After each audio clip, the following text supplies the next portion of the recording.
ഒരു കുടുംബം മുഴുവൻ നഷ്ടപ്പെട്ട ഒരു മനുഷ്യന്റെ ജീവിതത്തെ പറ്റിയാണ് ഇനി പറയാനുള്ളത്. മുണ്ടക്കൈ മസ്ജിദിന്റെ തൊട്ടടുത്തായിരുന്നു റിൻഷിദിന്റെ തറവാട്. 12 അംഗ കുടുംബത്തിലെ 11 പേരെയും ദുരന്തം കവർന്നെടുത്തു. 5 മൃതദേഹങ്ങൾ മാത്രമാണ് ഇതുവരെ ലഭിച്ചത്. ഇനിയും 6 പേരെ കണ്ടെത്താനുണ്ട്. മുണ്ടക്കൈയിൽ നിന്ന് സോണൽ കൃഷ്ണ തയ്യാറാക്കിയ റിപ്പോർട്ടിലേക്ക്. നമ്മളുള്ളത് മുണ്ടക്കൈ പള്ളിയുടെ നേരെ ഓപ്പോസിറ്റാണ്. ഇപ്പോൾ 2 പേരെ നമ്മളിവിടെ എത്തുമ്പോൾ കണ്ടുമുട്ടുകയുണ്ടായി. ഇവരുടെ തറവാട് ഏകദേശം നമ്മൾ ഈ നിൽക്കുന്ന ഈ ഭാഗത്തായിട്ടാണ് ഉണ്ടായിരുന്നത്. ഇപ്പോൾ തറവാട് പൂർണ്ണമായി നഷ്ടപ്പെട്ട സ്ഥിതിയാണ്. ഒന്നുമില്ല, ഇപ്പോൾ ഒക്കെ പോയി. അതിലുള്ള 11 ആൾക്കാരുണ്ടായിരുന്നു, ഒക്കെ എല്ലാവരും പോയി. ഇപ്പോൾ ഇതിൽ 5 ആൾക്കാരെ കിട്ടി, ഇനി 6 പേരെ കിട്ടാനുണ്ട്. ഇപ്പോൾ 5 ദിവസമായില്ല, എന്നൊക്കെ ഒരാളും കിട്ടിയിട്ടില്ല. ആരെങ്കിലും രക്ഷപ്പെട്ടിട്ടുണ്ടോ? ഒരാൾ രക്ഷപ്പെട്ടിട്ടില്ല.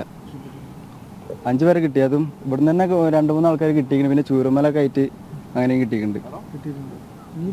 11 പേരെ മിസ്സിംഗ്. 11 പേര്. അതിൽ ഇനി 6 പേരെ ഇനി കിട്ടാനുള്ളത്. ബാക്കി കിട്ടി. ബോഡി ആയിട്ടാണ് കിട്ടിയത്.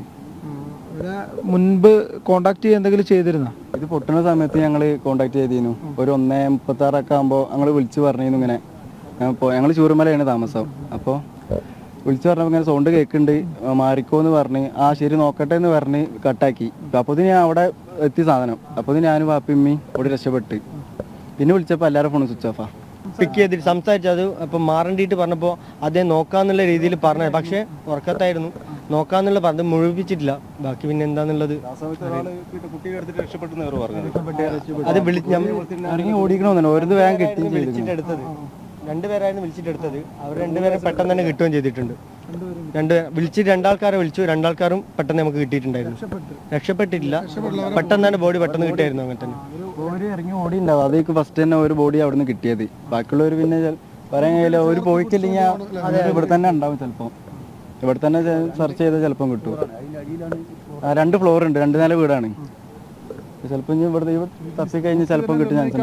ഈ പള്ളി ഇവിടെ ഉള്ളത് കൊണ്ടാണ് സ്പോട്ട് നിർണ്ണയിക്കാൻ ഇവർക്ക് കഴിയുന്നത്. അവര് കൃത്യമായിട്ട് സ്പോട്ട് നിർണ്ണയിക്കാൻ വേണ്ടി അവർക്ക് കഴിയുന്നത്. ഇവിടെ പള്ളി ഉണ്ടായിരുന്നു, തൊട്ട് മുമ്പിലുള്ള പള്ളി. ഇവിടെ 3 വീടുകളുണ്ടെന്നാണ് ഇവർ പറയുന്നത്. 3 വീടുകളിലായിട്ട് 11 പേര്, ഒരു വീട്ടിൽ തന്നെ 11 പേരുണ്ടായിരുന്നു. അതിൽ 5 പേരുടെ അല്ലേ 5 പേരുടെ ബോഡി കിട്ടിയിട്ടുണ്ട്. നീ കിട്ടാറുണ്ട്. നിങ്ങൾ ഇവിടെ തിരയണം എന്നുള്ളതാണ് നിങ്ങളൊരു ആവശ്യമല്ലേ? തിരയണം എന്തായാലും. ഇപ്പോൾ 5 ദിവസമായിട്ട് ഭാഗം അത് തന്നെ കിട്ടിയിട്ടുള്ളൂ. ഇനി ബാക്കിയുള്ളത് കിട്ടാത്ത ഒരിത് ബോഡിയൊക്കെ വന്ന് നമ്മൾ ഐഡൻറ്റിഫൈ ചെയ്യുന്നുണ്ട്. അതിലൊന്നും ഇതാകില്ല.